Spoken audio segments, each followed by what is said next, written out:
Bonjour et bienvenue à Vivre sa vie à sa mesure, le blog qui vise à aller toujours vers la bienveillance vis-à-vis de soi-même. Malgré l'absence de vidéos depuis plusieurs mois, je suis toujours en lien avec ce projet pour vous donner des astuces pour aller vers l'auto-bienveillance.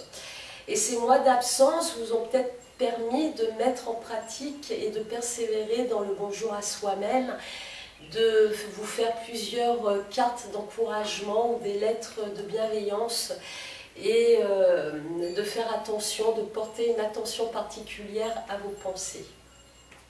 Donc je vais aller directement dans le vif du sujet en vous disant que dans mon activité, je constate que c'est bien difficile à des personnes d'exprimer quand on leur demande leurs qualités. Quelles sont les qualités que tu as et que tu utilises et les qualités dont tu sois fier? Et vraiment, je m'aperçois que c'est très difficile parce que bien souvent, il y a un blanc et il y a un gros point d'interrogation et les personnes sont démunies face à cette question. Par contre, c'est beaucoup plus naturel de se donner des coups de bâton en exprimant je suis lent, je suis paresseuse, je ne vais pas être à la hauteur, je ne suis pas capable, je ne vais pas y arriver. Alors ça, c'est très normal et là, c'est très facile d'exprimer. Coup de bâton, pas étonnant qu'il y ait des personnes qui sont cabossées de partout. Donc, la première étape que je vous invite à faire, c'est de faire une liste non exhaustive de qualités, une multitude de qualités, comme par exemple adroit, sociable, amical, déterminé, endurant, persévérant, amical, je l'ai dit, je crois, bon cœur, gentil, etc., etc. Cette liste peut s'agrandir tous les jours. Une fois que vous avez fait cette liste, qui va vous aider peut-être pour la deuxième et la troisième étape,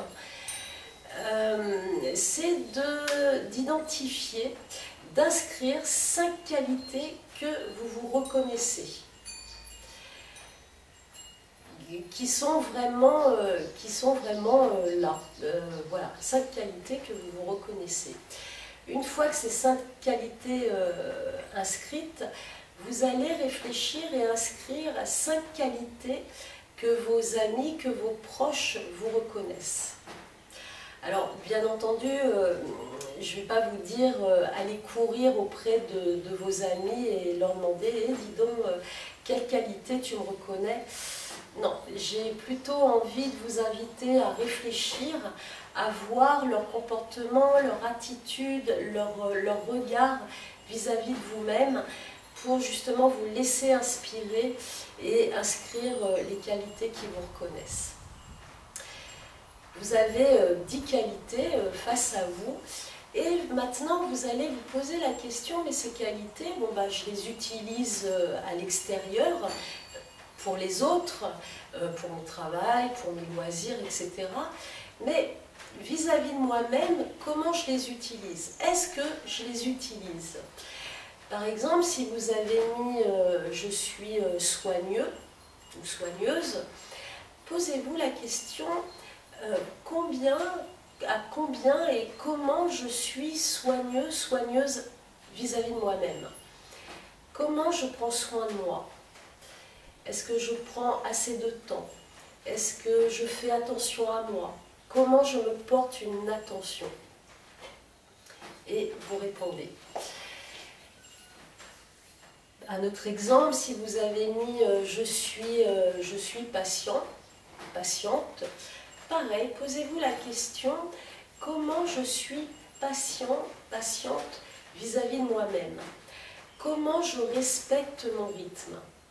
On peut être patient avec les autres, mais vis-à-vis de soi-même. Quand les personnes se disent « Ah là là, je ne suis pas assez rapide, je suis trop lent, et puis je veux que ce projet avance vite », c'est pas de la patience. La patience, ça a une connotation avec le lâcher-prise et de lâcher un contrôle. Donc, posez-vous la question, comment je suis patient vis-à-vis de moi-même? Et puis, vous survolez, ou vous contemplez plutôt ces 10 qualités et comment ces qualités, vous les utilisez vis-à-vis de vous-même. Voilà. J'ai envie de vous dire, fini les coups de bâton, en reconnaissant vos qualités, mais bienvenue au coup de cœur vis-à-vis de soi-même. De reconnaître ses qualités, c'est un des pas pour aller combler ses propres besoins et ça permet d'éviter d'attendre que les autres viennent combler ses besoins. Donc c'est se connaître de mieux en mieux et de se permettre d'être en amour avec soi-même. Voilà, donc je vous dis à bientôt. Et en attendant, je vous souhaite beaucoup d'auto-bienveillance et d'être en amour avec vous-même. À bientôt. Bye bye.